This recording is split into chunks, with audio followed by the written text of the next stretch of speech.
Welcome to MUFON Los Angeles. For over 3 years, John Greenwald Jr. has been extensively researching the documentation and archiving government-related information. During these years, his website, The Black Vault, has been growing and expanding to proportions which are unseen on the internet. Utilizing the Freedom of Information Act, Greenwald has developed the largest online database of government documents in the world outside the government itself. With over 18,000 pages and growing, there are so many unbelievable facts to be discovered that it boggles the mind. Archived there, the researcher will find thousands among thousands of government documents in their actual scanned form on subjects relating to UFOs, alien cover-ups, and conspiracy theories, and ranging from that to the nuclear and biological weapons, black projects, and space science. Please join with me in welcoming John Greenwald Jr.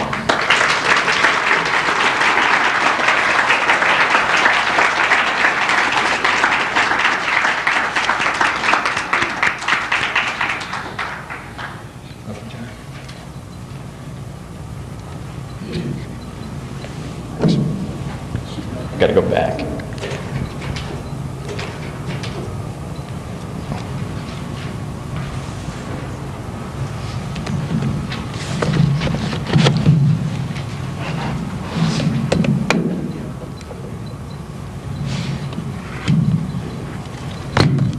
Sorry.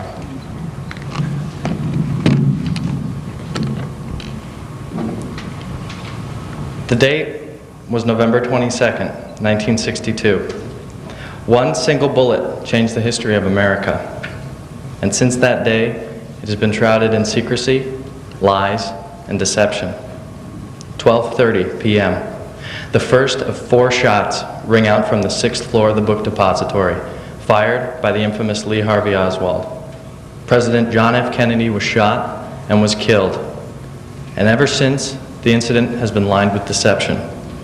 Rumors flew, and still fly today, that the CIA did it, hired the mob to take him out, because we knew that we could not have friendly relationships with Russia and Cuba, which was exactly what President Kennedy was trying to do. Was this a conspiracy? A vast cover-up to hide the truth? Or how about this? The allegations outlined in this report, put out by the CIA themselves, detailing precise allegations of the CIA trafficking cocaine and other types of drugs to street gangs here in our very own Los Angeles area. All right here. All straight from the CIA. Now, with these 2 conspiracies alone, it leaves us, as American citizens, one undying question. Does the United States government lie? Good evening. My name is John Greenwald, and for the past 3.5 years, I've been running a very unique website called The Black Vault. I'm here tonight to speak to you a little bit about what I have uncovered these past few years, and what it may mean to you. Now, before I dive deeply into the UFO phenomena, I'd like to take this quick opportunity to tell you a little bit about myself, so you can get a better understanding of who I am. I'm 18 years old. I graduated from Alamany High School this last year. I work full-time at home, where I work maintaining my websites, and of course, trying to make a living. And by the way, the second website that I do run, I will be getting into a little bit later. Now, I've been working with computers since 386s were top of the line. And since then, I've taught myself many things on the computer. And one of those things is how to program websites. Now, many people ask me, how did you get started? Well, I've always had a fascination in UFOs. I've never seen one, never had any abduction experience, but I was curious. So what better place to look than the internet? The one and only place where news goes unmodified. And I was up late one night, looking for anything I could find, just for fun. I came across a website which had 5 pages of a UFO incident that came from the Defense Intelligence Agency. It was typed in on the website, and it said that if you want to make sure the document is real, you too could get it for yourself for free. All you had to do was send the agency this letter, send it off, sign your name, and you'd get the info. Well, what was a Freedom of Information Act request? Well, who cares? If the government's going to send me something for free, why not? So I sent off that letter, not knowing what I was getting myself into.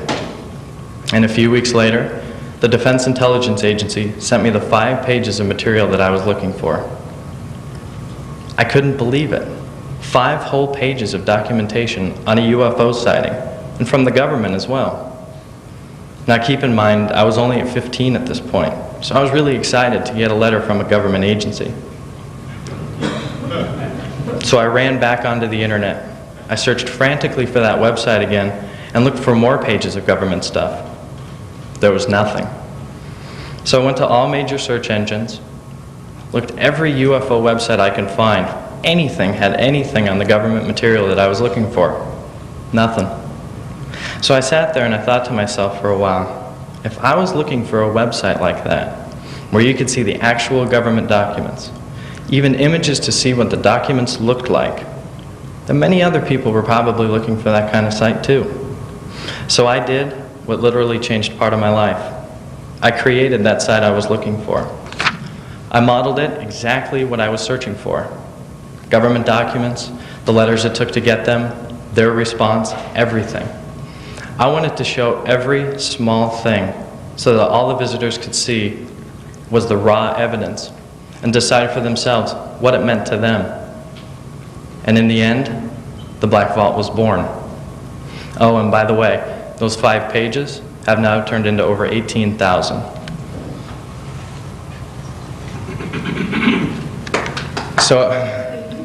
So I started my trek, not knowing why, other than being extremely curious. And the Black Vault grew, and it grew, and it grew some more, both content-wise and visitor-wise.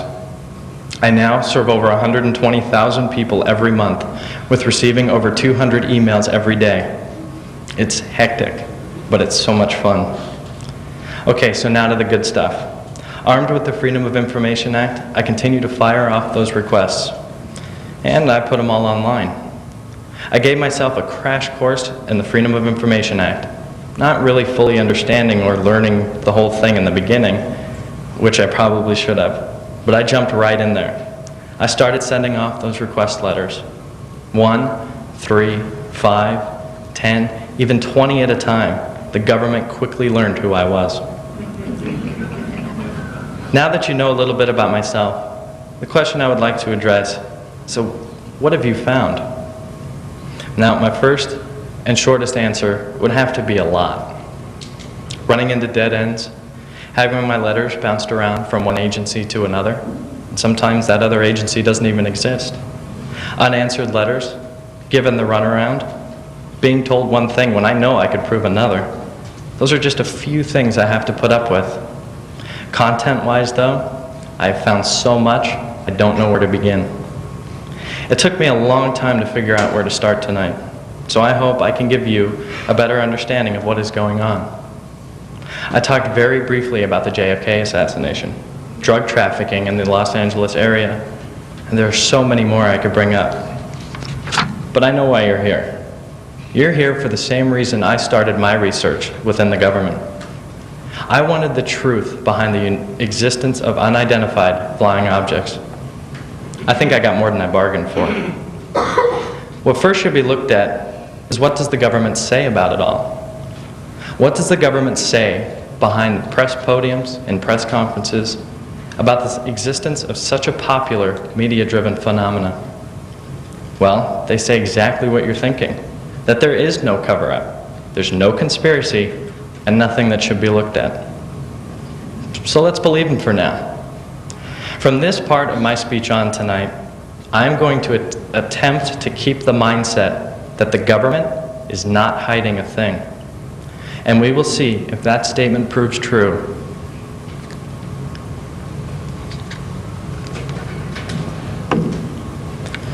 Back in the 1950s and 60s, the government held their own investigation into the UFO phenomenon, Project Blue Book, which was formerly Project Sign and Project Grudge, that ended in 1969. Their determination? Out of the 12,000 plus cases they investigated, there was nothing to the subject, and it warranted absolutely no further investigation. They even released a fact sheet on the findings of Project Blue Book, and they came up with the following. 12,618 sightings were investigated. 701 remained unidentified. The government's explanation of why these remained identified was simply a lack of facts. And they assured everybody in the public that these sightings were absolutely nothing. They were just hallucinations or easily explained objects. All UFO investigations were stopped. They stopped in 1969 when Project Blue Book closed. And we'll learn as we go on tonight that dates are extremely important. But don't worry, because I'll be going over them a lot. And the best statement of all is no government agency has ever taken an interest in UFOs since the closure of Blue Book. Well, that's an interesting statement. Remember that too, because I'll take a closer look at that in a minute. I received this fact sheet from the Air Force countless times, and one agency even went to the trouble to highlight no other government agency. Taking a look at Project Blue Book, I quickly learned that everything on this project, everything on UFOs, along with Project Sign and Project Grudge, was in the possession of the National Archives. And that's where I could find all documentation collected by the government according to Wright-Patterson Air Force Base. With over 33,000 pages, from what they tell me, times 25 cents a page, I'd go broke real quick. So I gave up on that avenue of research. For a very short time, I thought to myself that I had nowhere else to go. But I quickly proved myself wrong.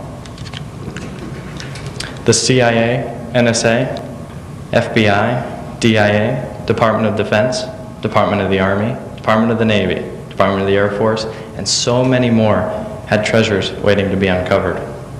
Each agency had something on UFOs, and it seems like the paper trail was, and it is, never ending. So let's go back to what the Air Force said. And that was no other government agency had ever taken an interest in UFOs after 1969 with the closure of Project Blue Book. And it was all in the possession of the National Archives. But in reality, almost every agency I went to had documentation on UFOs. And on top of that, much of it came after 1969. But the most visually interesting came from the Defense Intelligence Agency. And the years of those documents I am showing to you now, they're just in the last 10 years. These documents I just flashed before you are just from one agency, and are just 4 of thousands of pages just like it. But why? The government's not hiding anything, yet they black out so much.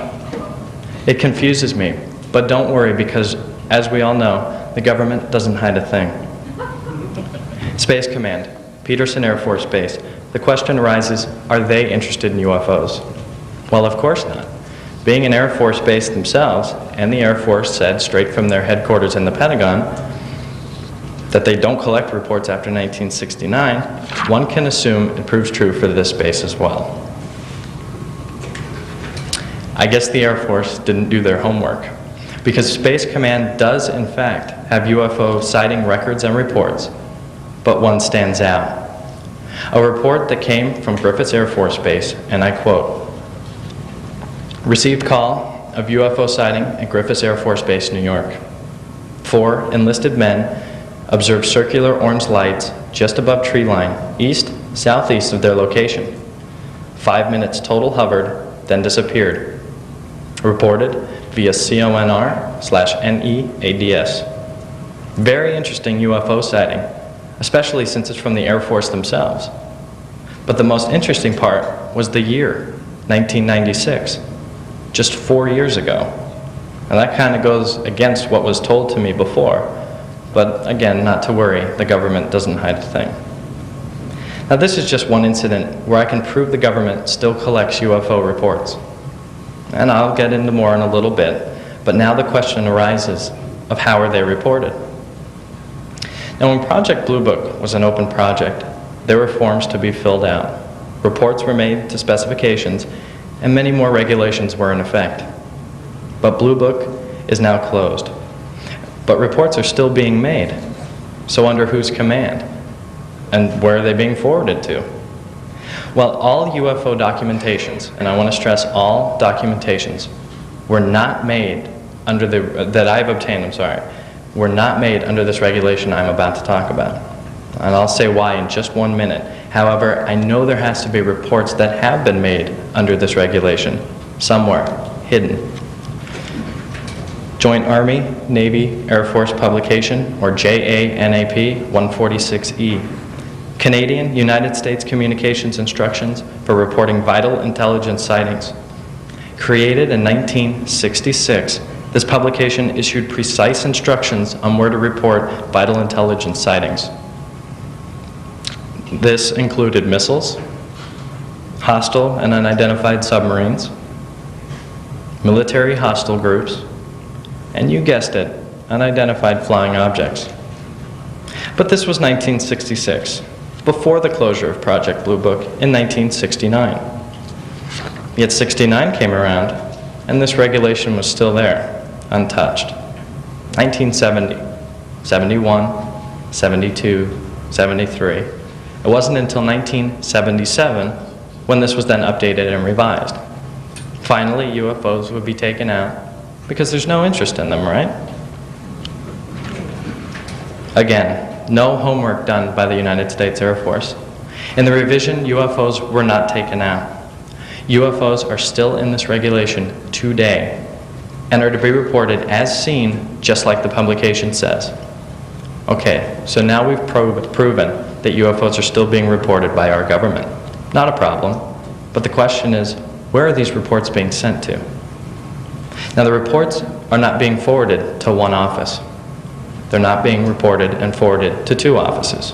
And they're not even being reported and forwarded to 3. They're being reported and forwarded to over 26 offices around the world. So where are the primary offices? NORAD, headquartered at Peterson Air Force Base. So I fired off a Freedom of Information Act request to NORAD, and I requested all documentations on UFOs and all reports filed under JANAP 146E. And NORAD's response? In their letter dated 16 June 1998, they state, and I quote, NORAD is a binational command established by Volume 33, United States Treaties, page 1277, subject to control of both Canadian and United States government agencies as defined in the Act, and is consequently not subject to the Freedom of Information Act.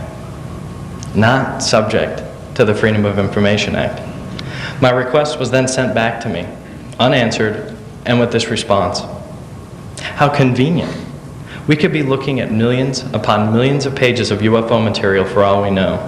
Vital intelligence sightings, but they will never ever see the light of day. Now, do you remember when I said a few minutes ago that all UFO documents that I have obtained were not obtained under this regulation?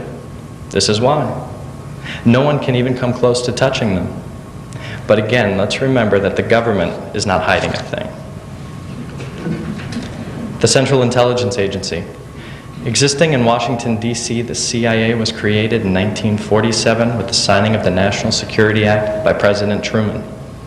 The National Security Act charged the Director of Central Intelligence with coordinating the nation's intelligence activities and correlating, evaluating, and disseminating intelligence which affects national security. Now, was the CIA interested in UFOs? You bet, and it's been a long struggle to get those documents. Now, following the same exact trail as many other government agencies, the CIA collected thousands of pages of UFO documents from around the globe. A request was originally filed to the CIA in 1979 by another FOIA requester, which was when the Freedom of Information Act first came out. The UFO documents were released, totaling a shade under of about 1,000 pages, and that package has existed ever since for $89.10. However, what about the stuff after that 1979 cutoff date? Well, the CIA finally looked, reviewed, and declassified some more UFO stuff back in 1990. Totaled up their pages, very few, just added it to the package. September 1996, my fight with the CIA began. I made a request to get this UFO material, and this is where I learned about the 1,000 pages or so. At this point, I was still in high school, a sophomore to be exact, jobless, and trying to pay for the website out of my own pocket. I tried to get a fee waiver on the documents, and the CIA did exactly what I figured that they would do. They denied my fee waiver, and they sent me a bill. A bill which they knew I couldn't pay. I told them my situation. I showed how the release of the documents would benefit the public if released. And I even showed them how I can disseminate the documents to the public on my website. They didn't care. I appealed the decision. Denied. I tried to get the documents. Denied. Countless letters back and forth since 1996 proved unsuccessful. And I tried to get the documents that were created after the 1990 date, since the CIA hasn't even addressed those yet. These documents were unreviewed by the CIA, left buried in their giant treasure chest, unaddressed and ignored in each and every one of my letters. So I tried again to request those specific documents from the year 1990 to date. Denied. The question remained unanswered. Each and every time I would try and get these documents, they would send me their simple form letter, sending me a bill for $89.10. Finally, just in the last 5 months or so, after all these years, the CIA released all UFO documentation. Well, at least so they tell me, and it totaled nearly 3,000 pages of material. They charged me over $260, but I finally got the material from the CIA. I've only just begun to search through the documents. Very interesting reports, and again, dated well into the 1990s. So again, back yet once again to what the Air Force said, is those documents shouldn't even exist. But I did find one thing most interesting.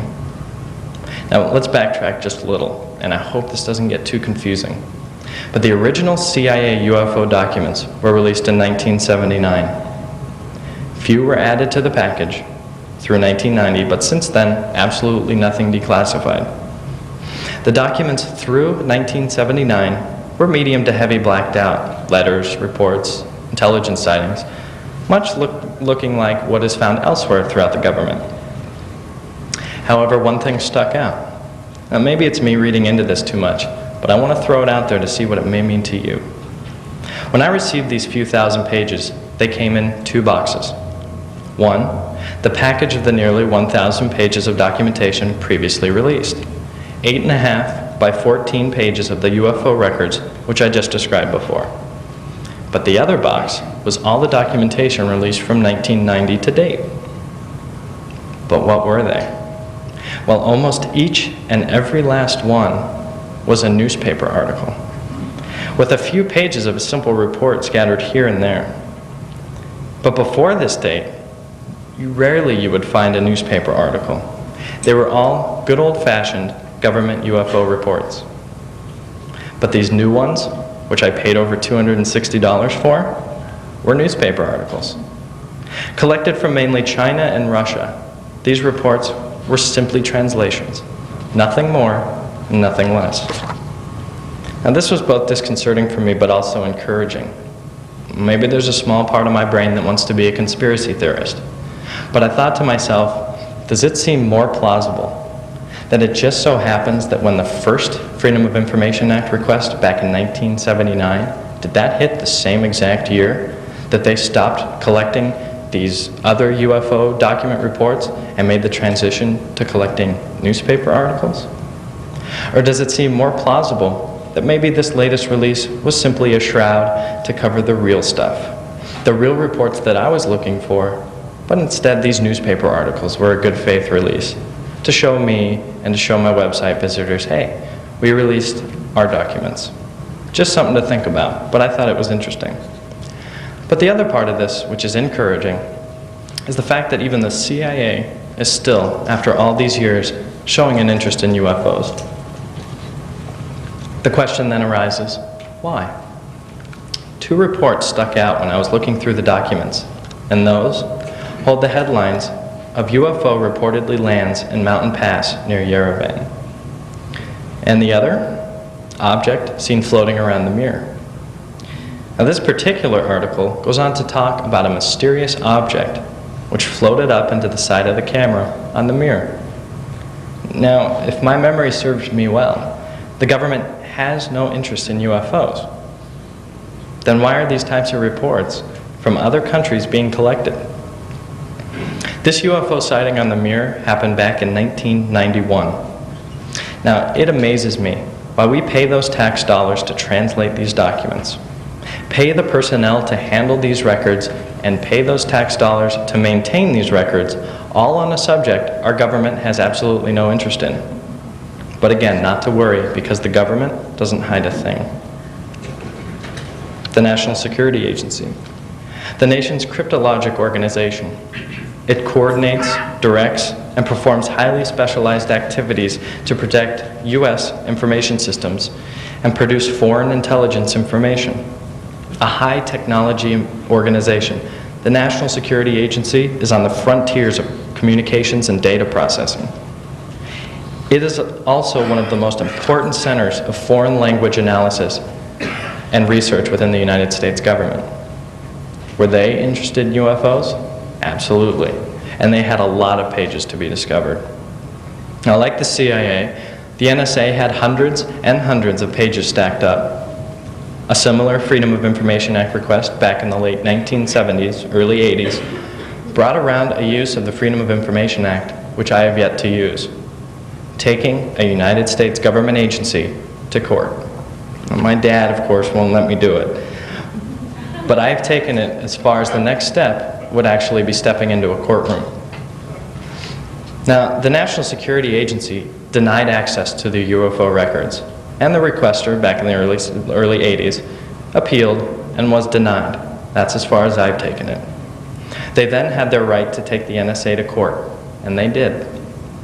The trial brought around the judge getting an in-camera, top-secret clearance to read the affidavit of the National Security Agency on why these records should not be released.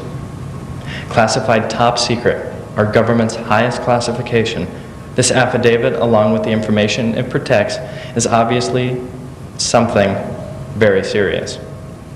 Something that should not be released into the eyes of the public. There was also a public affidavit which was released, one for all of us, a non-secretive version, if you will, and that was supposed to explain why these records were not released to us. The judge read carefully the classified version of the document. His determination was the National Security Agency was absolutely correct. The documents should remain classified. They should remain hidden and remain hidden from the curious minds of the public. So they got buried. And the documents did not see the light of day until about 2 years ago. They were released, blacked out, of course, and I was one of the very first few to see them. Of course, I scanned each and every last one onto the black vault. Behind me are 2 pages of the top secret affidavit.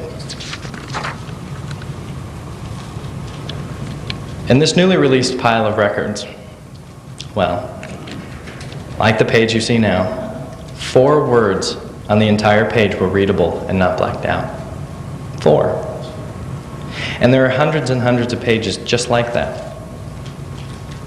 And the years, well, you guessed it, not stopping at the 1969 cutoff date when Project Blue Book closed, but going all the way into the 1990s.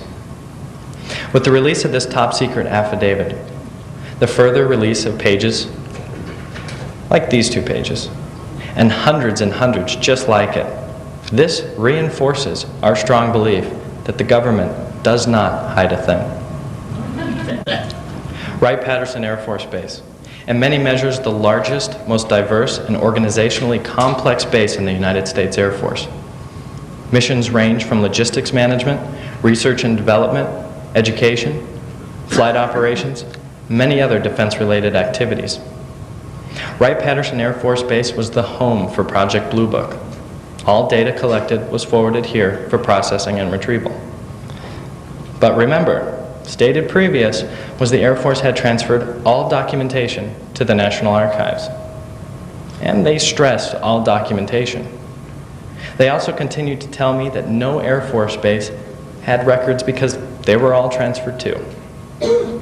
Well, I sent a FOIA request to Wright-Patterson Air Force Base, requesting everything on Blue Book and UFOs, and sure enough, I got the same good old fact sheet on where to go, and they also told me that they had no records.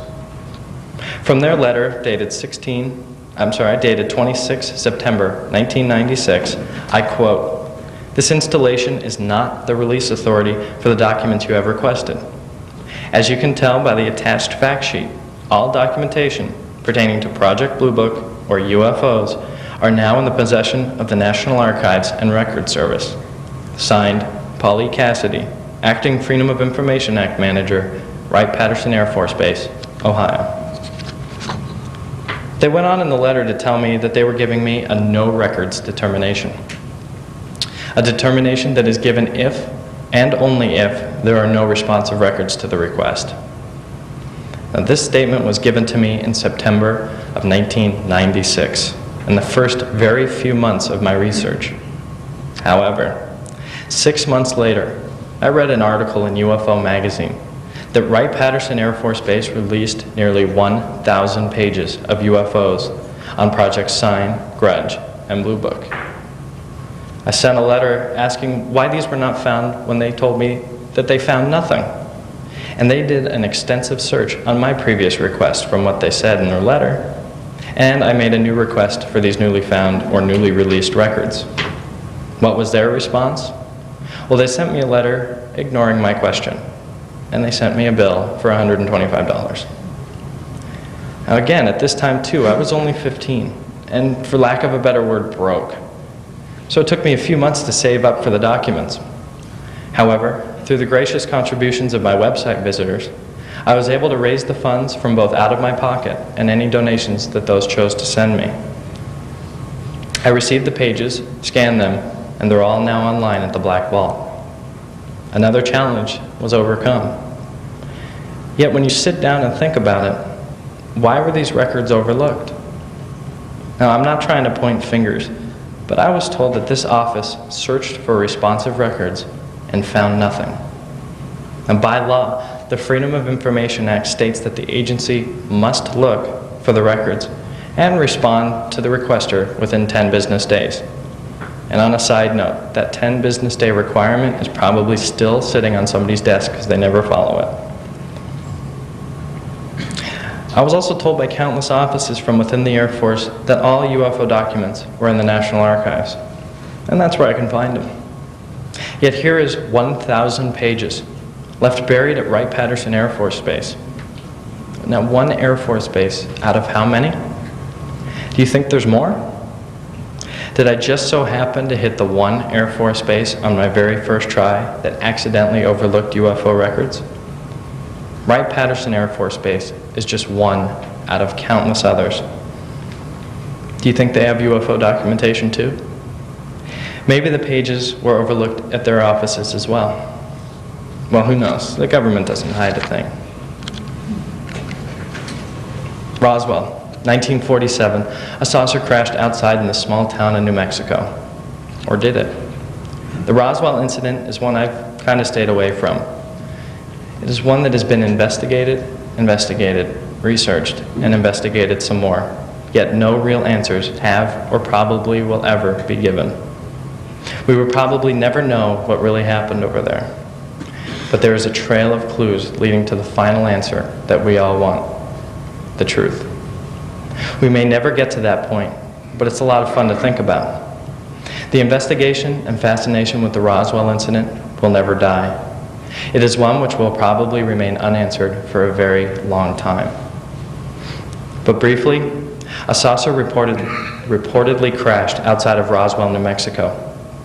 The United States Army, stationed at Roswell Army Airfield, said that they had finally recovered a down-flying saucer, very much like all those that were being seen in the sky during these years.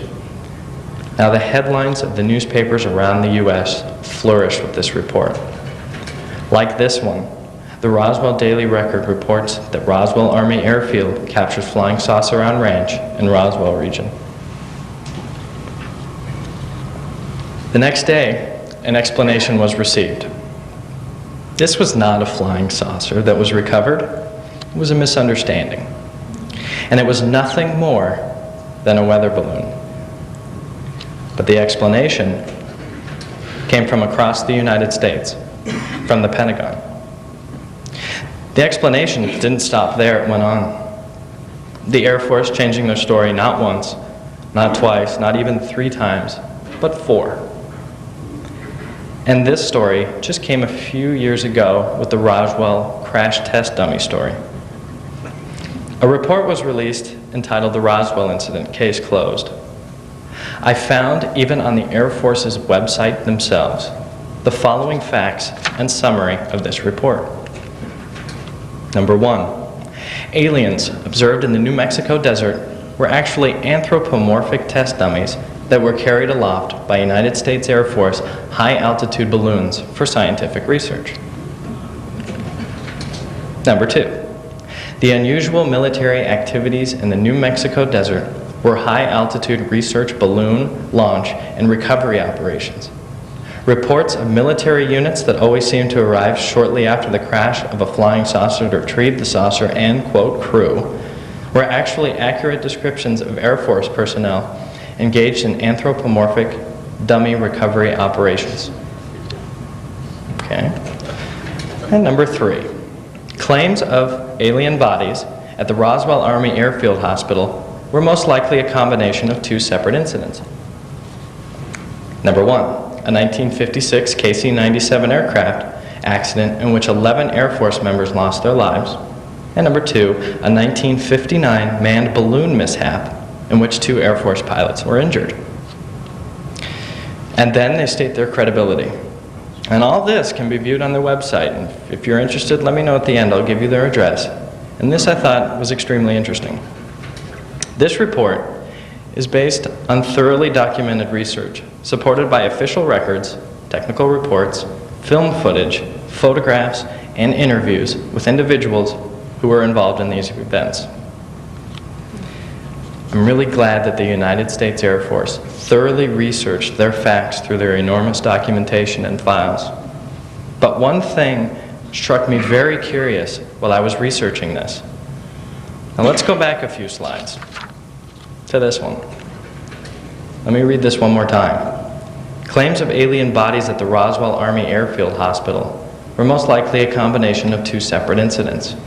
A 1956 KC-97 aircraft accident in which 11 Air Force members lost their lives, and a 1959 manned balloon mishap in which 2 Air Force pilots were injured. Now can you see it? It's the dates. 1956 and 1959. Oh, wait a minute. Roswell happened in 1947, both 9 and 12 years prior to these incidents. Something doesn't seem right here. One thing with the crash test dummies, those that were explaining the alien bodies, found out something interesting with those as well. The dummies, they weren't used until 5 years later, in 1952. Once again, the Air Force didn't do their homework. What was the Air Force's explanation for this one? The people who claimed to have seen the alien bodies, they just got their dates mixed up. They were wrong. Every one of them. Was this another convenience for the Air Force? A lie created to shroud the real truth? Or after 4 stories, which the current one doesn't even line up, is that more plausible? I'm not sure, but you decide. Phoenix, Arizona, 13 March 1997. A mass UFO sighting which even reached the Los Angeles News took place in the skies over Arizona. Thousands of people saw, filmed, and watched a large craft, what appeared to be a large black triangle craft, hover over the greater Phoenix area. People were scared, and many people called their local law enforcement. When it was over, there was an explanation. But from whom? Well, it was the same place that gave us the great explanation for the Roswell incident, the Pentagon. Their official statement was that it was nothing more than aircraft flares. Launched from Luke Air Force Base during the night hours, those were the lights that were seen in the sky. Pictures flew around the world at this latest sighting. Like this picture, and one I'll show you in just a minute. Now, were these aircraft flares from Luke Air Force Base? Well, what better place to find out than Luke Air Force Base themselves? So I fired off a Freedom of Information Act request to Luke Air Force Base, requesting any and all documentation on UFOs. I'm sorry, not UFOs, on aircraft flares launched that night. I asked for everything that they had of any planes in the air, any aircraft flares that they launched, all on March 17, 1997. Luke Air Force Base's response? Yet once again, the Air Force didn't do their homework. Luke informed me that they did not have one plane in the air, nor did they launch one flare that entire night.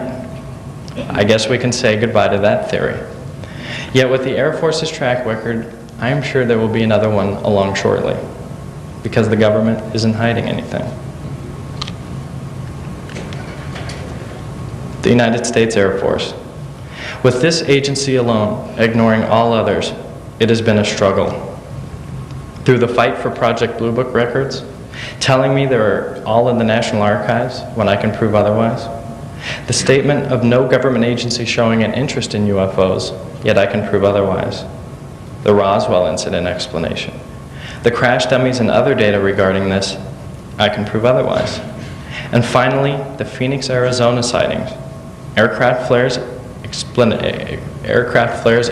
a mass UFO sighting, but I can prove otherwise. But why?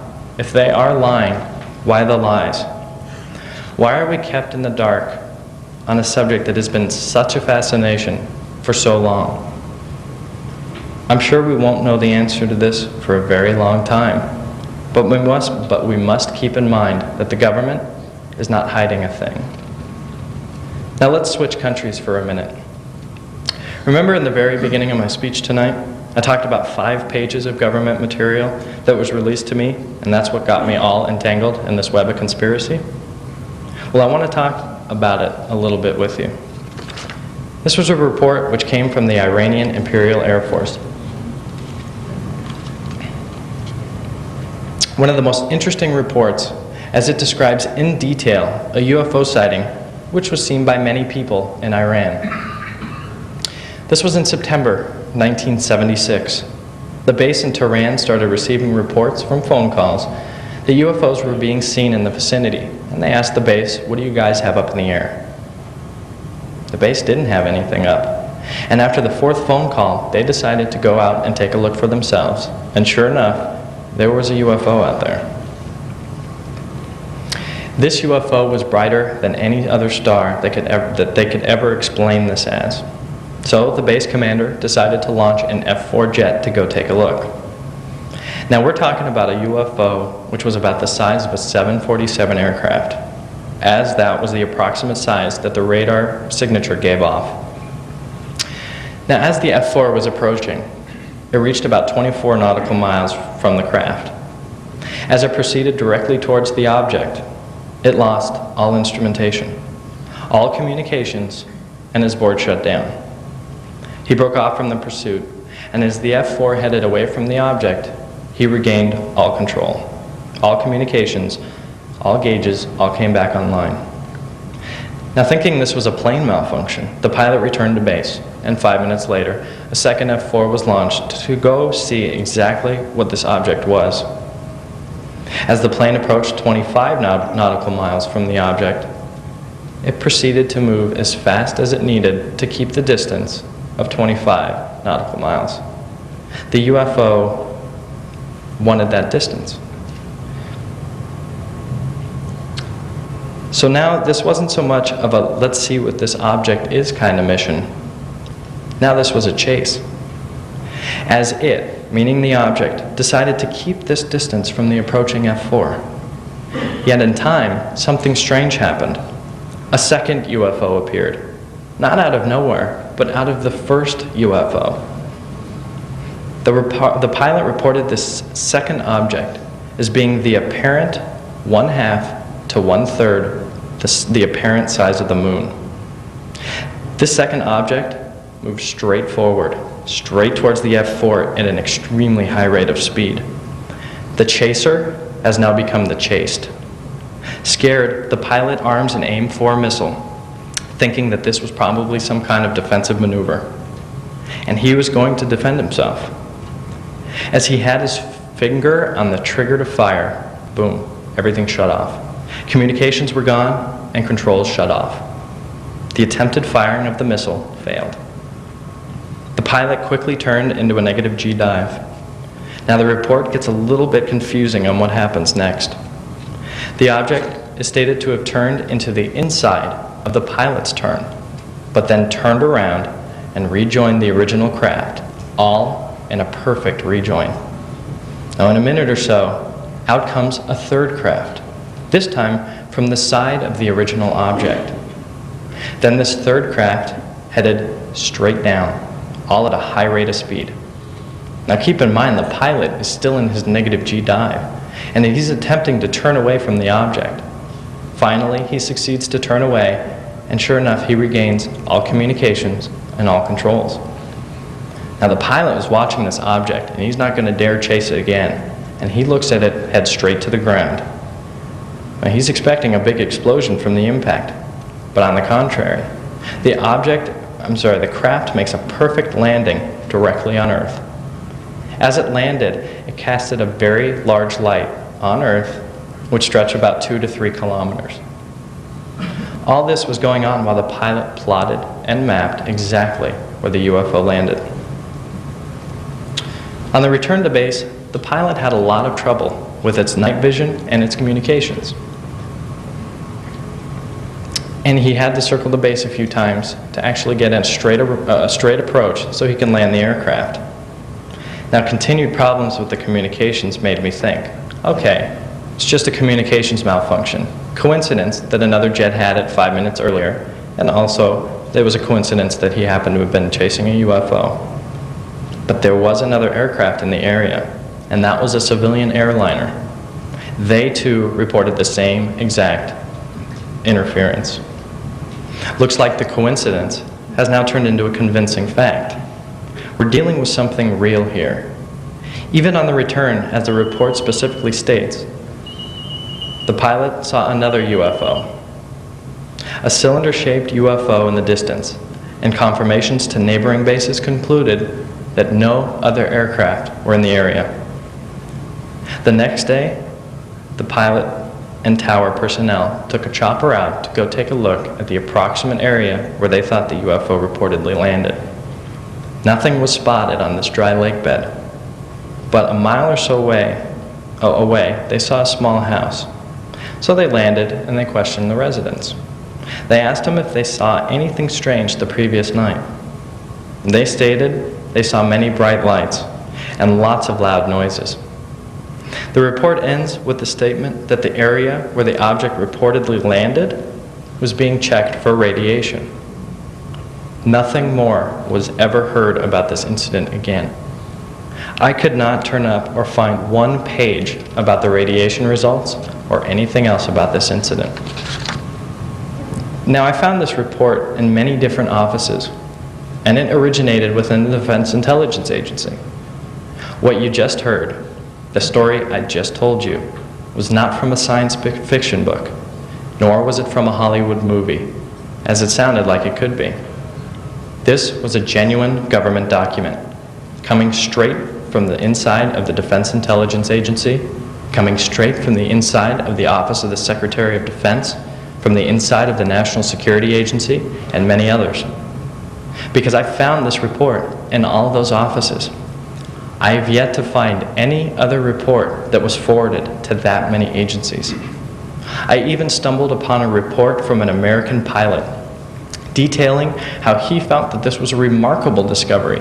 This was a remarkable report and one that could not be overlooked. This report turned some heads, as it turned mine. Now you can see that is exactly why I got hooked over 3.5 years ago. where I wanted to ask and answer the question, what is the government hiding? Now, I want to give you just a thought-provoking story. Let's head to space. July 20th, 1969, the words that were heard from the moon to the earth. Houston, Tranquility Base here. The Eagle has landed. Astronauts Neil Armstrong, Michael Collins, and Buzz Aldrin complete the first landing on our moon. The space race was over, and we accomplished our goal. But something occurred up there, allegedly occurred, that didn't quite make it to the television news broadcast. Now again, you can't believe everything that you hear on the internet. But when I first started my research, I read and saw some pictures taken from the surface of the moon with Neil Armstrong himself in it, along with some visitors, UFOs. Now I apologize, I had some difficulty getting these groups of slides to you, but the pictures were apparent. Something on the moon was seen by Neil Armstrong, which we didn't hear about. Now this is what I read. A former NASA employee said that NASA's frequency was recorded with a VHF recorder, and it heard Neil Armstrong say the following, and I quote, "These babies are huge, sir, enormous. Oh my God, you wouldn't believe it. I'm telling you, the spacecraft are out there, lined up on the far side of the crater edge. They're on the moon watching." Now this sounds really far-fetched, and I laughed as well. And you know what? It probably is far-fetched. But along with this intercepted communication, there were photographs. Photographs with Neil Armstrong himself, with a glowing light hovering over him as he stood alongside the LEM. Again, sounds like science fiction. But I felt, who better to ask than Neil Armstrong himself? Searched on the internet, found Mr. Armstrong's address, and I wrote him a letter. Very detailed, and with all the pictures I was able to find. What could it hurt to ask? This was in August of 1996. Yet, only about 2 or 3 weeks later, I received a response. It came in my self-addressed, stamped return envelope that I sent, and it came from Vivian White, Neil Armstrong's administrative aide. She told and assured me that Neil Armstrong had taken an extensive look at the pictures that I sent, and they were all false. And the picture that I referenced earlier with Neil Armstrong standing next to the LEM, she said there weren't any known still photographs like this. She pretty much told me that the pictures were doctored. That's okay, I wasn't hurt, because I received a letter from Neil Armstrong's aide, which I thought was awesome. So I wrote them both back. I said, "Thank you very much for your time." And it was not they responded pretty quickly, and I asked if possible if I could get Neil Armstrong's autograph. It's over 3.5 years later, and I'm still waiting for my autograph. Now, what's your opinion? I enclosed a very large, self-addressed stamped envelope, so I knew that couldn't be the problem. Do you think Neil Armstrong even saw my letter? This is another story from the depths of the Black Vault, and it'll probably never ever be answered. But why did that response come so quickly? Being the most famous astronaut out there, you would think it would take a little longer than a few weeks to get a response. And you would think that he would be more than happy to sign an autograph for some kid rather than dismissing a stupid UFO internet hoax. Who knows? But it's one of those things that is fun to think about. The government UFOs. When we hear the term UFO, we instantly think of alien. That's a branding which is unfortunate. There are UFOs out there which can, in time, be identified. And some of those identifications can even be government craft. Now, through the past half-century, there have been countless secret and top-secret programs, many being preliminary aircraft designs, with some only made it to the drawing boards. Some, however, had working prototypes. Behind me, you can see a few, like this remote-controlled helicopter.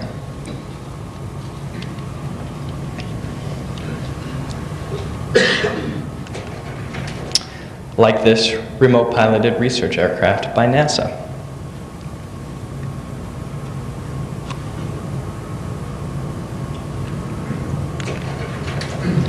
like this, preliminary flying wing design, and this was a British design.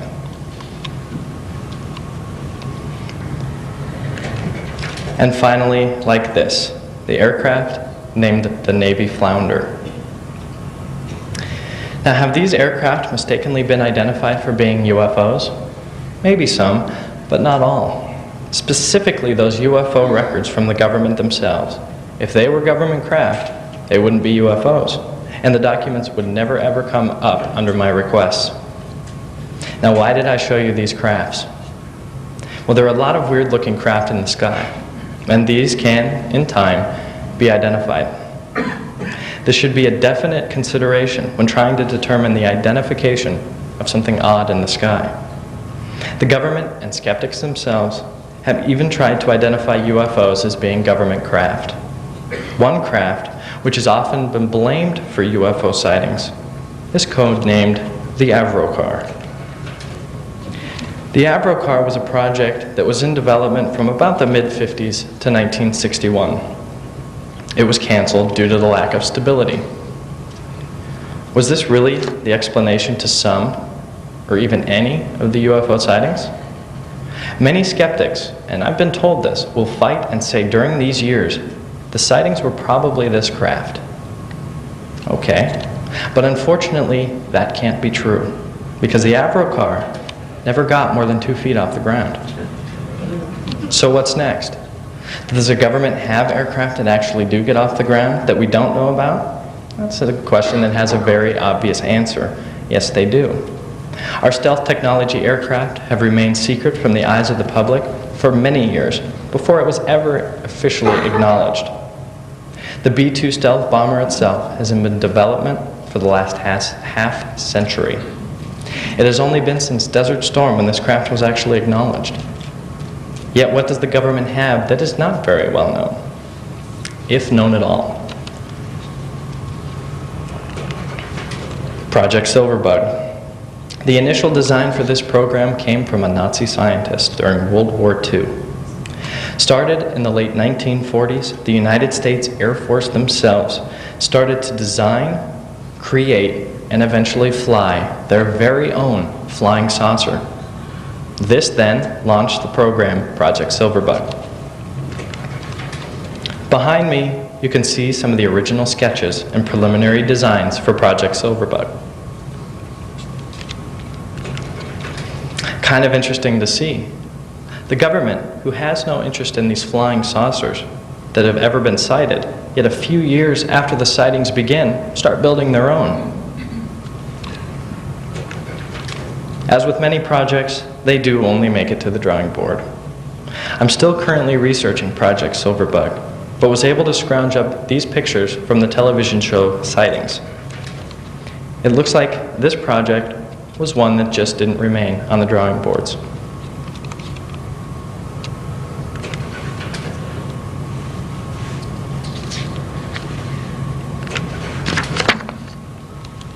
But unfortunately, due to some delays in the processing of my Freedom of Information Act requests on this subject, I'm still awaiting government documents.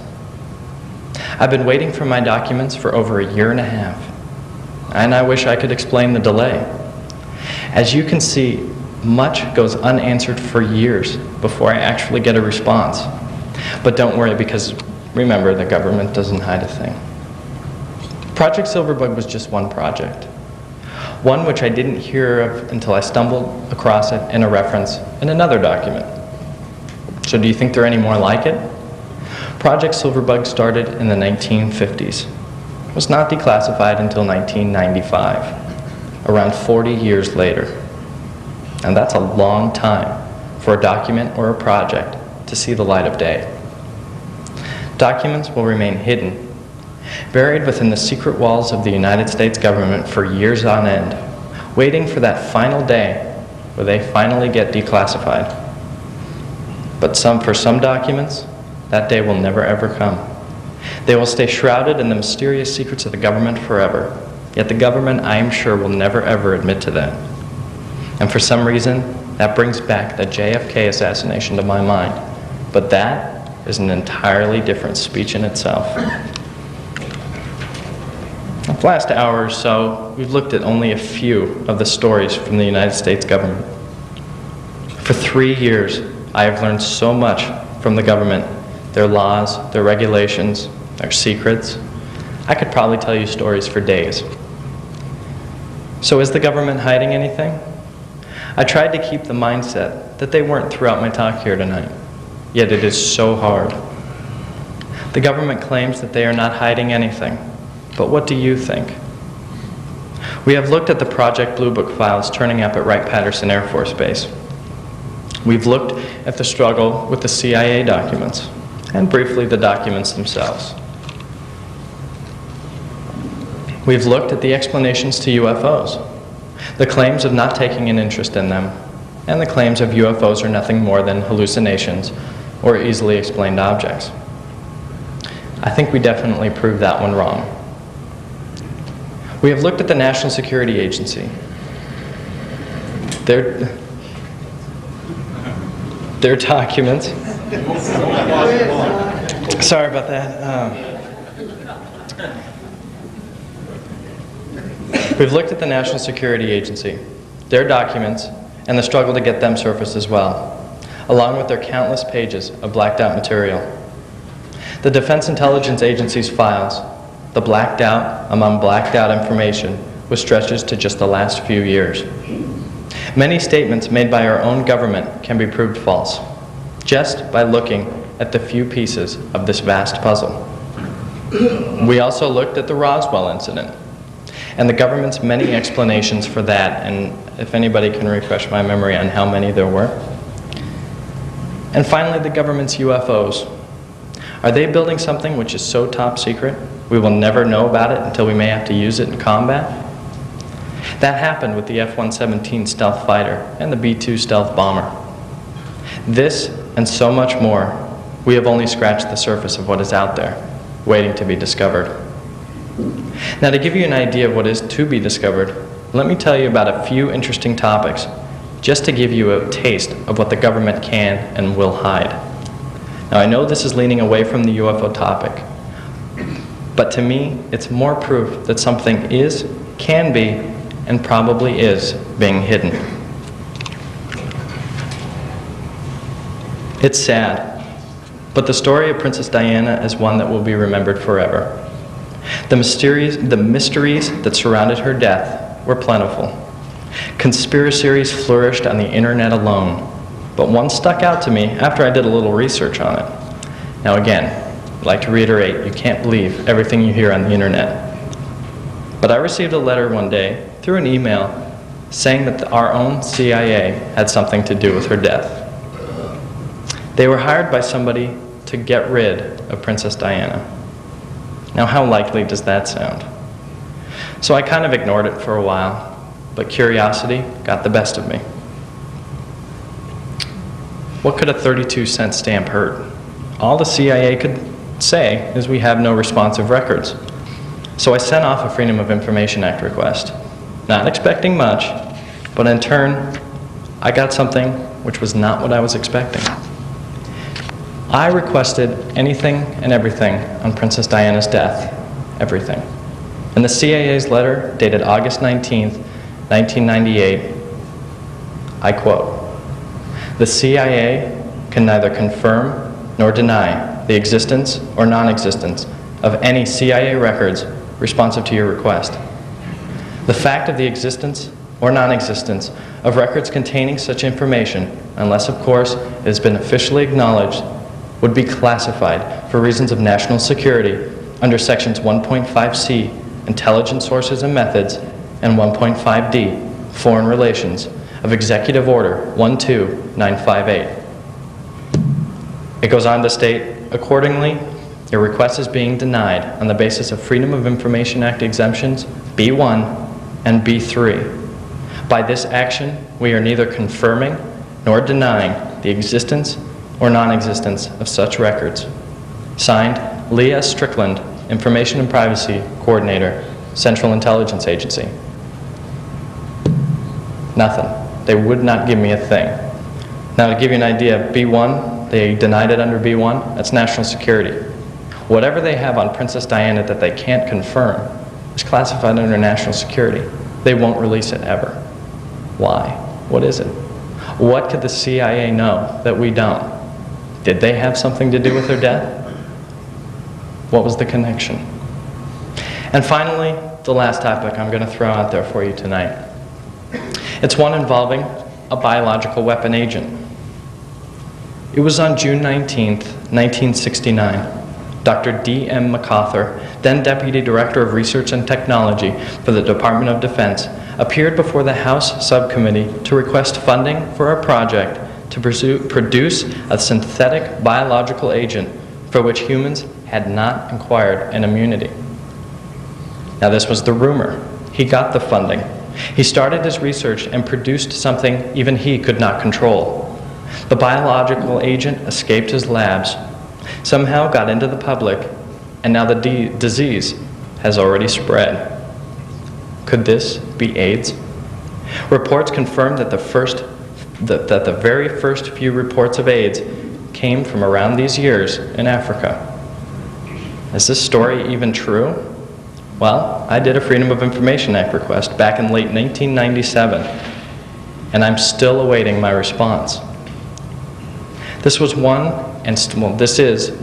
of my oldest outstanding Freedom of Information Act requests, going unanswered for a couple of years. Think they'll ever respond?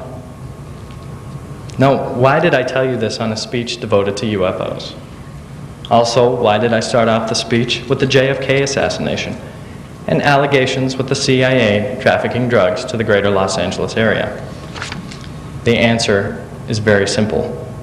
We all want answers. That's apparent. In my eyes, finding the truth to one thing, you must look at what have they also covered up. What are they able to do? Now, for example, and this is on a smaller scale, but if you have doubts about secret black budget programs funded by illegal funds, look at the past. The B-2 stealth bomber has been in development since the 50s, yet we didn't know about it until the last few years. Most of it being funded by illegal funds, black budget program. 50 years for one aircraft to be shielded from the public's eye. Now think about a real big government conspiracy. How long will they wait to admit to these? They are just puzzles among puzzles. You complete one puzzle, and that's a piece to an even bigger one. So you tell me, is the government hiding anything? I'm not here to tell you that answer, nor am I here to try and blow open some huge conspiracy.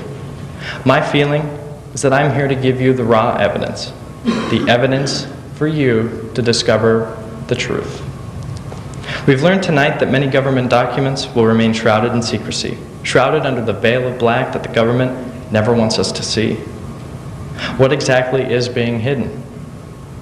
Why does the government find a need to cover up so much information? Maybe we'll never know. But I must admit, if they did come clean, admitted to a huge conspiracy if there is one, I would be out of the best hobby that I have ever had. Now for fun, ask yourselves, do you really want the truth? Some of us may already have our minds made up, but others like me, they don't know. The question I ask myself is, why is the subject so fascinating to so many? My personal opinion on why it's such a fascination is because simply, we do not know. As much as I have seen with the government, as many pictures of UFOs that are out there, stories that are out there, videos that are out there, one answer can't be determined. As much as we want to say the evidence is there, the evidence is right in front of us. Skeptics, come on, open your eyes. We really can't.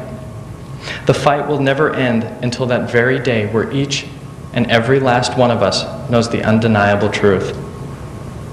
Now, maybe we're not meant to know. Maybe in a few years, maybe in 20 years, maybe 50 years, you know what, maybe not even in my or your lifetime. But what's scary is maybe it's tomorrow. To me, that's the fun of it all. To think and to pick our own brains on what may be lying in the realms of space, or evenly, or directly over our heads. I can tell you that I have had some pretty interesting dinner conversations debating this topic, and some of those debaters are in this room. Now, to give you an idea of what is coming, I have over 300 open Freedom of Information Act requests to every government agency that I can think of. I learn new ones, new offices, and new branches, new leads almost every day. As soon as I think I've run out of places to go, I quickly learn that there was no time while I will run out of places to go. I cannot even imagine how much information the government actually has. I've only started to search into a few subjects, a few, and I quickly turned into over 18,000 pages of information. Now, 18,000 pages in government standards is very, very small. And to give you an idea, the National Archives alone does not measure the amount of pages they have on a specific number by the number of pages. Yet, they do it by the amount of square footage of documents there are. I would give anything to walk through some of the rooms at any of these government agencies. The aisles of boxes, probably buried deep within their cellars, they never end. As for me, I'll be around for a while. I consider myself a collector of government documents, and it gives me the utmost pleasure to provide them free of charge to the public. I serve so much traffic now, I'm getting booted off many service providers, and I'm even denied service by one company. My website crashed their multi-million-dollar network.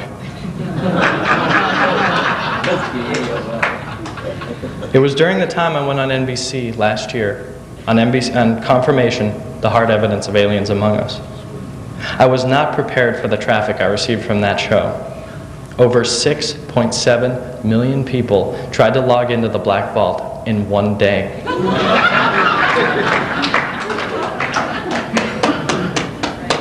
But that's another story all in itself. One of so many stories for the books in the history of the Black Vault. I'm continually working on the Black Vault. Even though changes to my website may or not be seen by viewers easily, rest assured the database is so large they're occurring. Also, every day I'm working on trying to explore new alleys, new subjects, new documents, and most of all, more pieces to the puzzle. And that puzzle will probably never be fully put together. Now, along with the Black Vault, I'm going to share a little secret with you. In just the next few days, my target's Friday, I hope, I'm proud to announce the Black Vault has launched a new site. A section of the Black Vault has now sprouted into a new site entirely. Big Brother's watching. It's still getting its final touches, but it will be the largest online compilation of FBI files in the world. It is absolutely amazing to see the kind of people that had files within the FBI. No matter what your interest is, you can find something on Big Brother's watching. Mickey Mantle, Jackie Robinson, all had FBI files for us sports fans. John Steinbeck and Jack London, also FBI files for us book readers. Lucille Ball, John Wayne, Roy Rogers for us movie watchers. And then there's the obvious, Al Capone, Babyface Nelson, and so many more. It's all online, all free, all ready to download at bigbrotherswatching.com. It's something I'm really excited about, so keep a watch out for it. Also, Dr. Lear and I, sitting in the back of the room, the last couple weeks, about 2 months or so, we're doing a radio show on Tuesday nights. We host a show. We've had Mr. Bill Hamilton, who's here tonight. Glad to meet him. We've had many different guests, a lot of exciting shows. It's a live show. You can call in. And if you need to see me after, I will definitely give you more details on how to view it. But here in LA, if you have PAX TV, you can go ahead and press your second audio button. You'll hear us on Tuesday nights from 8 to 9. There's also a couple stations in Los Angeles. You can hear us there. We broadcast to a national audience around the U.S., and it also has an internet feed, which gives our audience worldwide capabilities. Now, those of you with pens handy, and again, I'll give it to you after if you need it, details on this show can be seen at cableradionetwork.com. This is the station's homepage. And again, Tuesday from 8 to 9 o'clock, Dr. Lear and I host the show. It's a lot of fun. Love to hear you call in and give in your input. Secondly, last thing that I want to talk about is the Black Vault has servers all around the U.S. To give you an idea, and I won't get too technical, but I've got a couple up north in Northern California. I've got 2 in Colorado, 1 in San Diego, and another one coming up in Colorado. It's a lot of money. If you're thinking about helping out in any way, I've got t-shirts in the back. Maybe some of you saw them on the way in, but each and every profit dollar that comes in goes right back into the Black Vault. I talked about the $260 charge from the CIA, the $180 or $140 from Wright-Patterson. It adds up really quick. But so you all know, all the proceeds from the t-shirts go directly into the Black Vault. FBI charged me about $200 a month or 2 ago. I got all their UFO records. They're in the back. You can meet my sister Heather. She's back there with all the t-shirts. We don't have a ton in stock, but if you'd like, we can go ahead and ship one to you, and we can go from there. So I thank you for this opportunity to speak with you this evening. This is the second speech I've ever done. I was a little nervous tonight, so I hope it didn't show much. It's been an honor.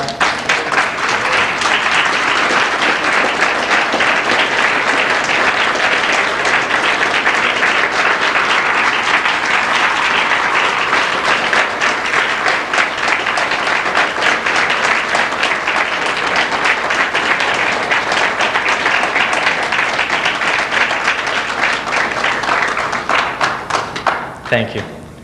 It's been an honor to be here, and I look forward to answering any and all of your questions in just a minute, if anybody has any. Unfortunately, I forgot my business cards tonight. I would never just lost my mind when I was coming over here. I was extremely nervous. So unfortunately, I forgot those, but if you need my website addresses, any information, email address, mailing address, I'd be more than happy to give that to you. Do you have a couple? Okay, great. Yeah, I will. I've got like 3 or 4 on me, so I'll go ahead and put them in the back. I'll put them around the room. I hope you've learned some things tonight, and I'd love to hear what you have to say about anything. And I'm sure I'll be walking around here for a while after tonight, so feel free to walk up. I think right now we'll probably take some questions. In the center aisle, if you have questions, there's lights on there, please. Turned on as the microphone. Test. Hi, John. You make me wonder what I did with my youth. I hope you join MUFON LA, since you're over here in the Valley, and we'd love to have you. Thank you. Did you ever think about maybe turning one of those documents back around when they deny that they have any information or that they're even investigating, and sending them one of their documents, the military, to prove that they're still doing it? It'd be interesting, you know, when you get a letter of denial like that, if you would turn one of their own documents released through another source back to them, and what kind of an answer they would have. Well, the Freedom of Information Act does not require any government agency to answer a question whatsoever. The only requirement by the Act is for them to actually search for responsive records and send you that. That's why they ignore many of my questions in the letters. Some of them, you have to word it to where you ask for any information on this subject, therefore in turn answering your question. If I were to send them blacked out pages from another agency saying, hey, look, address this. You know, you told me there's nothing after 1969, yet here's something from 1996. They pretty much won't do it. You know, I have just very, not even out of the ordinary questions, just regular questions, but they ignore those. So if I were to try and battle with them, Sorry. I don't know if that's mine. If I were to try and battle with them, it would be a pointless battle because they'd never respond. I'm the public relations director here at MUFON LA, and I was just wondering, we've got a problem attracting young people to this subject matter, even though we believe that there's a lot of interest out there. Have you got any insight into the way that we might appeal to younger people, high school and college, in order to get them out to events like this where we can introduce them to these ideas?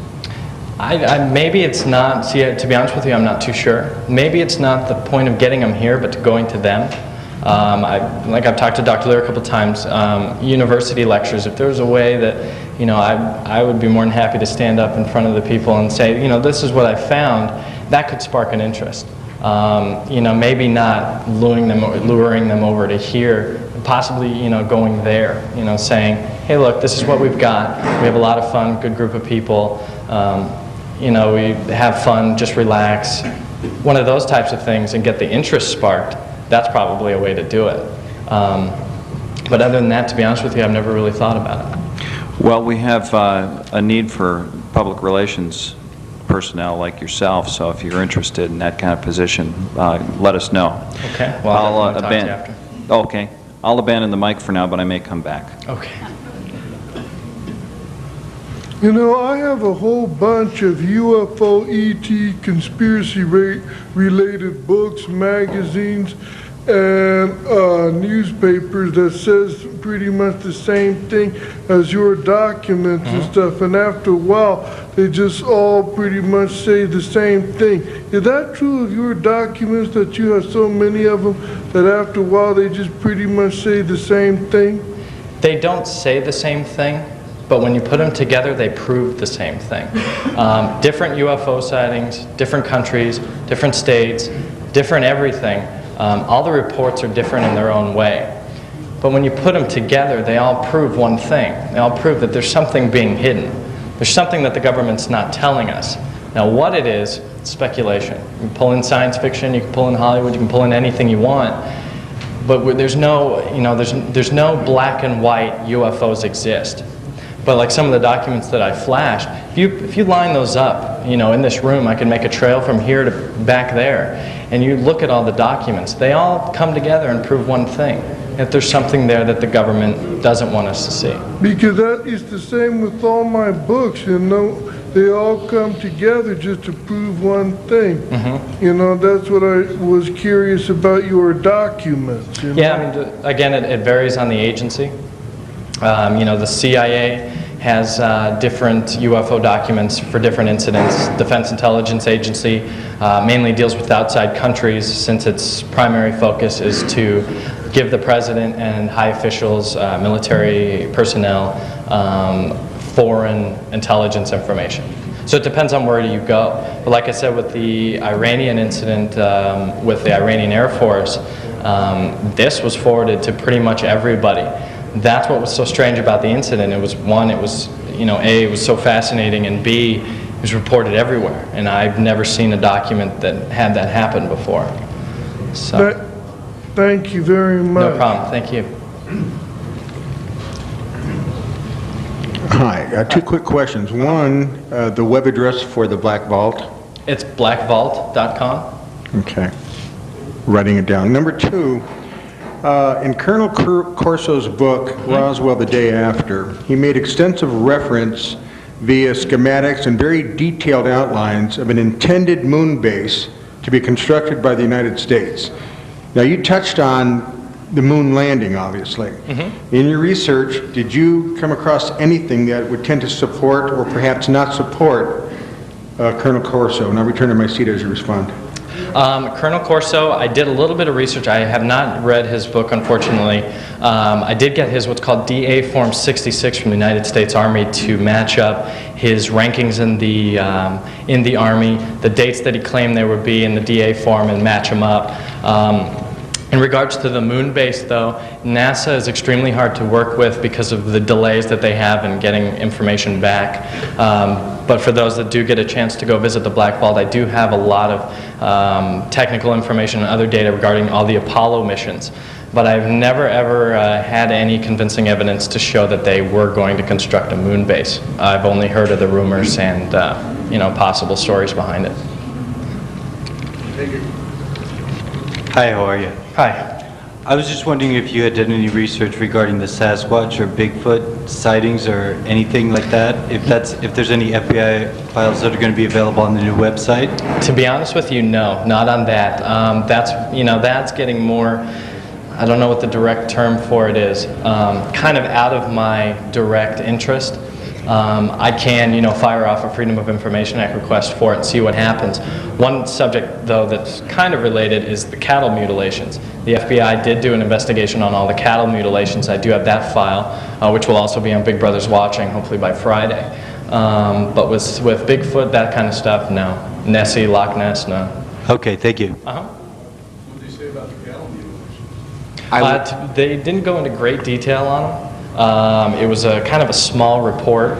Mostly there were newspaper clippings. They did a lot of background kind of on the people. There were some photographs on there too, but mostly the photographs were from the newspaper articles themselves. That file I actually got just probably about a month ago, and I literally have a pile probably about this high from the ground of FBI files, which that's my new site. So I mean, to go through them all so far is just, it's tough. Can you repeat what he asked? Because Yeah, sure. He asked, what did the FBI file say on the cattle mutilations? First, congratulations on your outstanding achievements. Thank you. I'd like to know if you're familiar with Ron Regehr, who was one of the speakers at Laughlin. Unfortunately, the name rings a bell, but I'm not too familiar. He explained at Laughlin that he was involved in secret satellite technology at the time of the Iranian incident.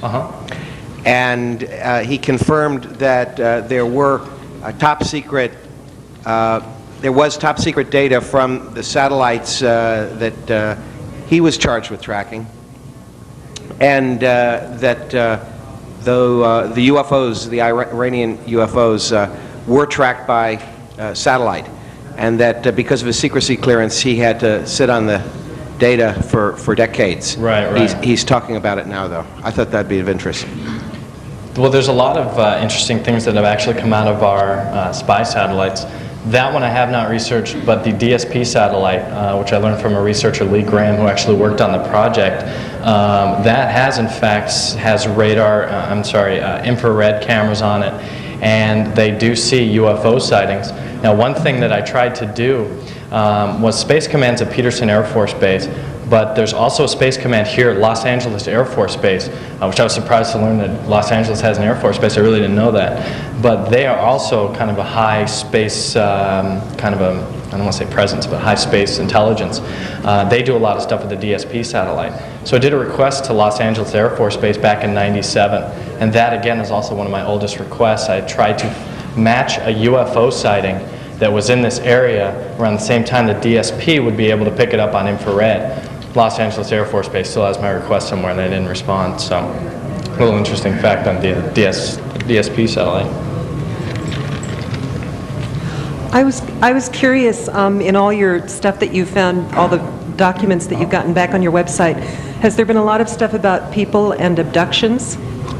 No abductions, actually. The government doesn't have a whole lot of information on abductions as far as they've admitted.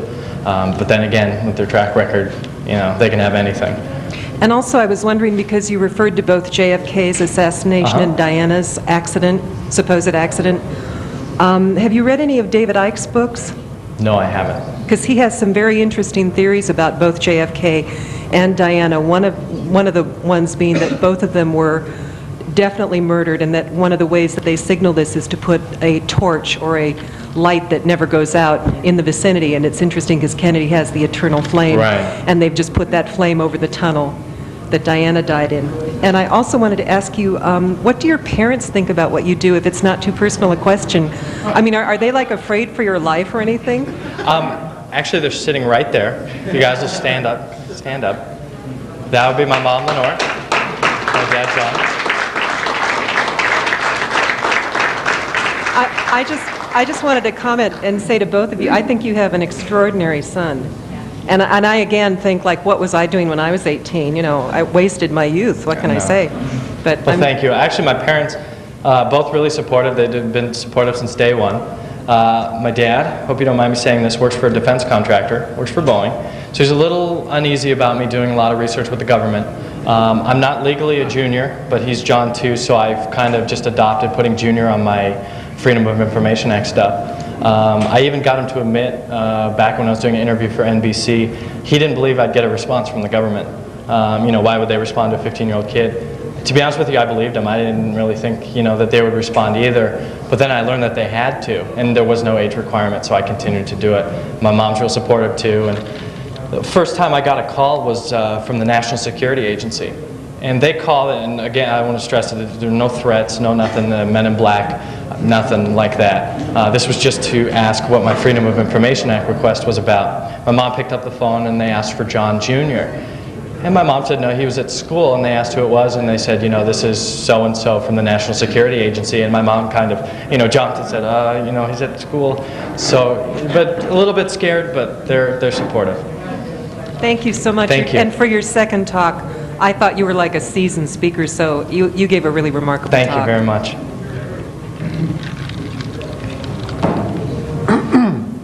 Any of that stuff you got from the government, did you ever run across the letters ABC? Did they ever use the letters ABC? You mean together? What do you mean? Instead of UFO, did they ever use, or did you ever see the... No, okay, a different terminology for it? Yeah. No, I haven't. I've seen, unidentified aerial object, UAO, but not ABC. Well, from what I understand, the term UFO is exactly what it implies, an object that they haven't, for some reason, identified. You might, next time you write them, ask them for information on ABC, because you may just get a clerk who may walk over and find a drawer marked ABC and pull some stuff out and send it to you. Well, what's interesting, though, is on how you word the Freedom of Information Act. Like, this is the first time I've ever heard of ABC, but I got a letter from somebody who worked, I get a lot of letters from people claiming they work for the government, they're government agents, and this guy told me that, you're wording your request wrong, that yes, you will get documents on UFOs if you term it UFO, but there's one other way you can term it, and that was, I think it was comment level 2 or something to that, but it sounded legit. It wasn't a way out there theory. So I said, what could it hurt me? He told me that he was kind of a paper pusher for the National Security Agency. And this was about a year and a half ago. And I sent, he just said send it to the National Security Agency, and I sent it everywhere. I sent it to everything I can imagine. And I got some responses back. They're trickling in right now. And they said, we have nothing. But the one agency told me to go to, the National Security Agency, has yet to respond at all. Now remember, a 10-day response requirement. It's been a year and a half, 2 years, they haven't done anything. So it's just all in the way you term it. Thank you. Is it very complicated to put together a form to get under the Freedom of Information Act? And what kind of agencies are by law have to respond to that? It is easy to put together a form. I've put together a site now. It's called FOIA Services, FOIAservices.com. And I've had a lot of people write me and say that they've done requests, they can't do it, it's kind of hard to figure out. And I can see why, but I've done it for a couple of years now, and it's kind of come, you get the method on how to request from the government. Now, if you word it the wrong way, the government will say no records. But that's if you do a wrong wording. There's a Freedom of Information Act kit out there that was put out by Congress back in the 80s. It's been revised a few times, and there's now the Electronic Freedom of Information Act. And interestingly enough, the government never put any pages online until about a year and a half after I actually started this. Then all of a sudden, these Electronic Freedom of Information Act reading rooms popped up every so often, and they have a couple pages here and there, but is it difficult? It depends on what you're looking for. If you're looking for something specific, if I were to tell you that there was a UFO sighting in September of 1976 in Iran from the Defense Intelligence Agency, you just make up a mock letter saying, this is a request, under the Freedom of Information Act, 5 United States Code, Section 552, request any and all documentation on this particular incident. Yeah, you'll get your response really quick. But like me, I would blanket the request. I would say I want everything on UFOs from the beginning of the Defense Intelligence Agency to the year 1969. And then I did 1970 to 1979. Those did a little bit more. If you're too broad, If you say, you know, I want everything on the F-15 Strike Eagle, well, there's 5 million pages on the F-15, they'll send it back and say it's too broad. So you have to have a lot of patience with it. And it's easy in a sense, but again, there's a patience level. If you lose the patience level, it's going to get difficult, and then you're just going to say, forget it. And are there certain topics that are dear to you that you haven't had a chance to explore with the audience tonight that you may be researching over the next 6 months to a year? Any new topics that I'll be Yes. researching? Well, like I said, I do a lot of the FBI file stuff. Actually, my mom's helping me with some of the old movie actors and actresses. You know, you're surprised to hear that a name like Lucille Ball has an FBI file. Well, why? Now, I wasn't aware. Maybe some of you were aware she does, but she was registered. She was forced to register as a communist by her dad. Some affiliation groups with communist groups, so they did an investigation. Jackie Robinson, the first African-American baseball player. That's actually one of my avenues of research. That's a really big focus of mine because it's a lot of fun to see, okay, well, one, who has the FBI file, and two, why were they being investigated? Elvis Presley has a very extensive file. I think his range is about 15,000 pages alone. And again, that's small. I mean, some of these files, I've had estimates from the FBI to get the full file of over $10,000. Now, I'm supposed to write them a check for $10,000 to get their full record on that one person. You can tell just how many pages the FBI has. But in short, to answer your question, that's one avenue that I'm going to right now. More extensively on nuclear and biological weapons. What exactly, you know, have or are we going to fire over on another country in a time of war that's a biological agent? I've seen technical reports, and I'm an animal lover. I grew up with animals. They tested biological agents on cats. They injected this poor kitten, and I saw photographs on this report of this poor kitten pawing at objects that weren't there, violent head shaking. I mean, it made me sick. It's stuff like that that I think should be online. I think people should know it. I mean, I work, I pay my taxes. I funded, you know, some of this stuff. I want to know what it is. I mean, but the subjects with the government are never ending. I mean, you pick a topic, the government has something on it. Cattle mutilations I would have never thought of. Of course, they have a file on cattle mutilations. So it depends on what you want to look into. But where do you go, for example, to find out the correct agency to inquire about cattle mutilations? Do you have to go through a whole That's the hard lineage part. That is the hard part because you don't know. That's where one, the experience comes in, or two, the amount of information you have on the incident. If it's an Air Force, you know, if it's an Air Force project, you go to the Air Force. If it was an investigation done by the CIA, you do the CIA. But what I've learned is, if you get a subject, Project Silverbug, for instance, who did it? Was it the Air Force? I didn't know in the beginning. So what you do is you make the same Freedom of Information Act request to everybody. You make 20 copies of it. Put the right address on it, mail it to the appropriate agency, and you just wait for your responses to flood in. And I've had to do that with many people, or many agencies even. Thank you.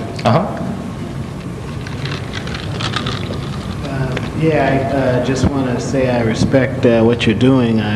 Give you all the encouragement. Thank you. I was wondering if I logged onto your website, have you done any inquiries as regards to underground bases or underground transport tube systems?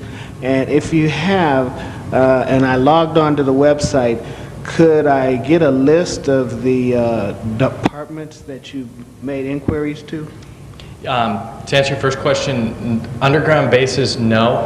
I've heard a lot of rumors about them, but there's nothing really specific I can say about the underground bases.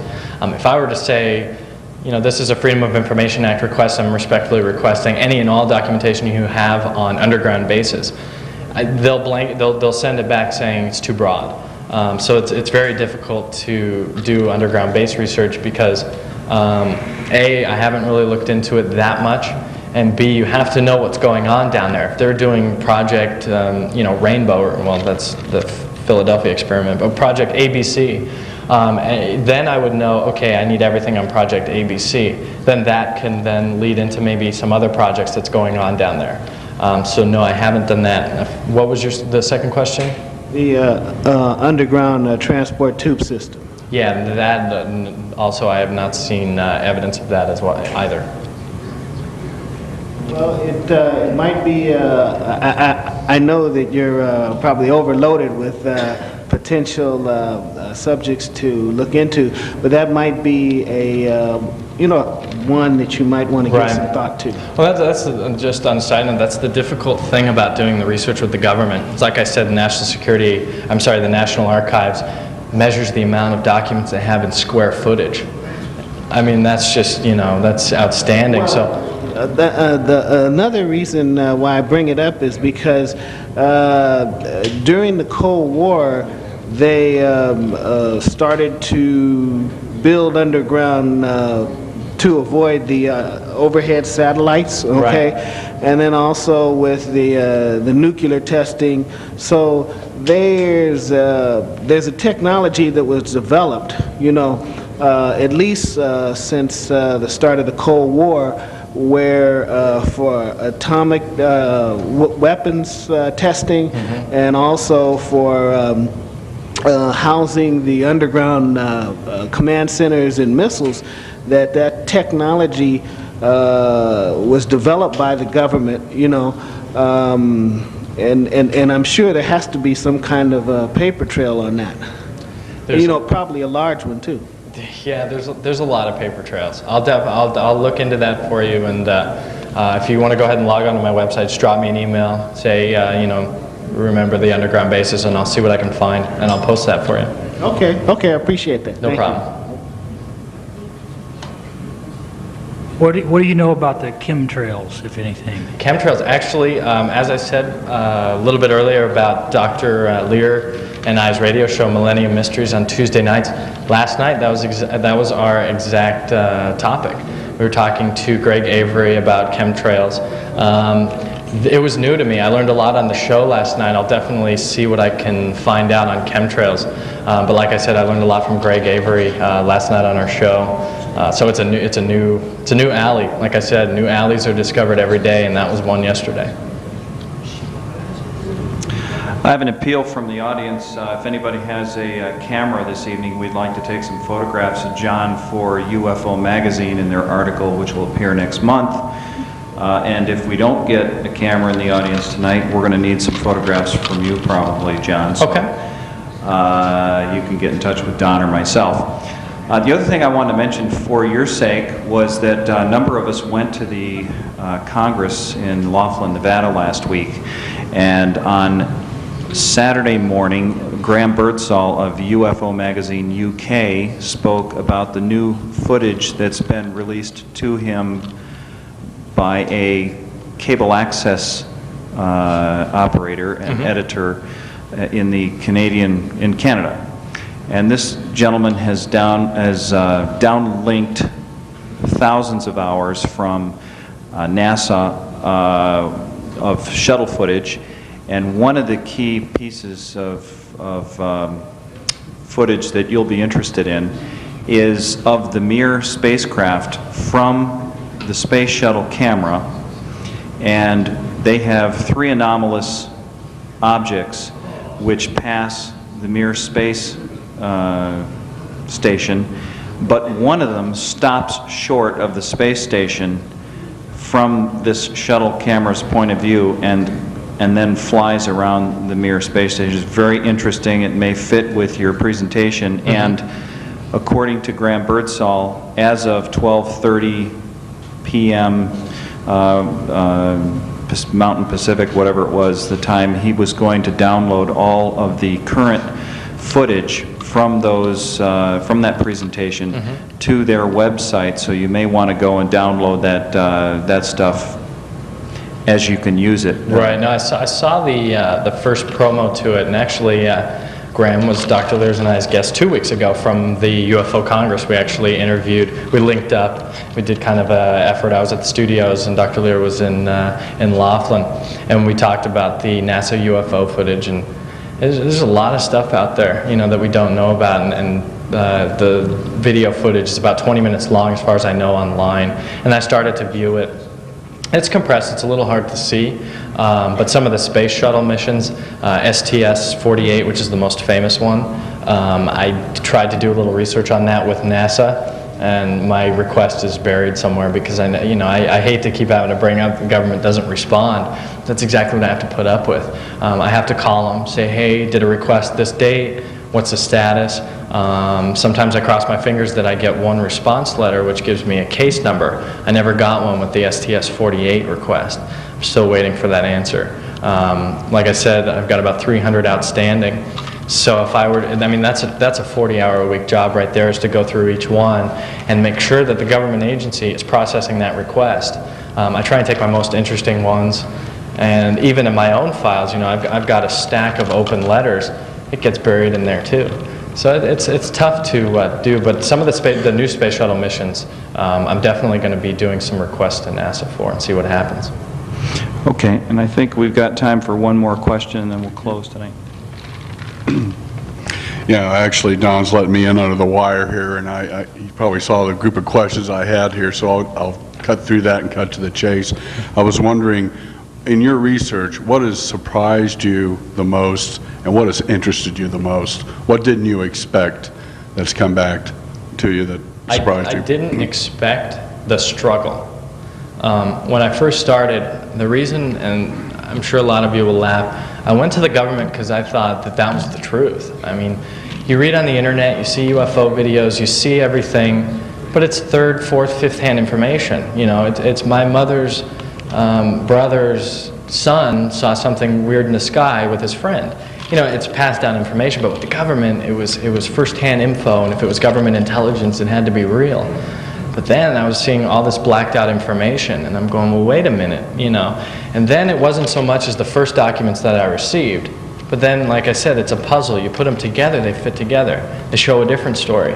And then you pile in, the FBI and the CIA over here and line them up. You've got a totally different story. And then it just comes together as one giant puzzle saying, look, there's something here.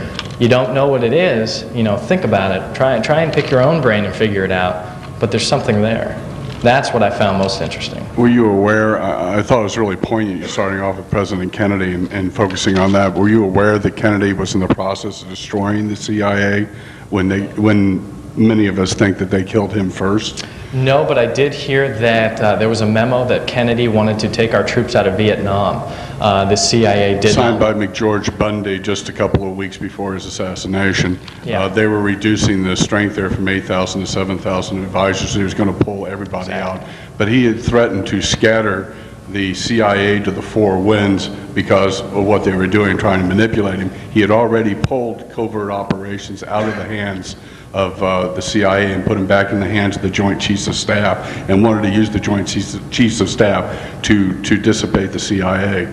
You've done your research. That's one I haven't.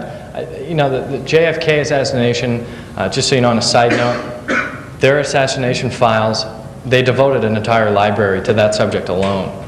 You're entitled to 103 pages under the Freedom of Information Act. You start getting into the JFK assassination, you need $2 million to do it. Now, way down the road, about 6 months to a year, you'll see a site, Big Brother's watching with step 2. There's a lot of steps coming. One is being an archive just for JFK. I will find the funding to do it. And that's not seen on the internet. You see the Warren Commission report, that's it. You see a couple things saying, the CIA had nothing to do with it, that's it. I'll get everything. I'll try my best. And it's just a matter of taking the time and digging deep. And how deep can you go? I'll scan it all.